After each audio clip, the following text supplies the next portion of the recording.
Holt's 18-year-old Nathaniel Archuleta was in the courtroom this afternoon, and we have more details on what police say happened that night. Sam Matheny is live outside the Peoria County Courthouse. And Sam, what are we learning tonight?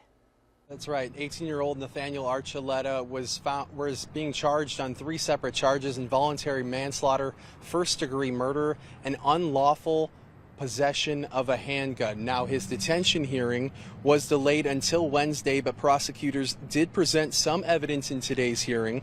20-year-old Mary Howcomb of Mapleton was found shot inside a home on South Griswold near West Latrobe on the city's south side. When officers arrived, they found her dead on a bed. They also found Archuleta at the house. Prosecutors say he first told officers that Howcomb was playing with a gun, but then changed his story and said he was cleaning the gun, and then it went off. However, no gun cleaning supplies were found in the home.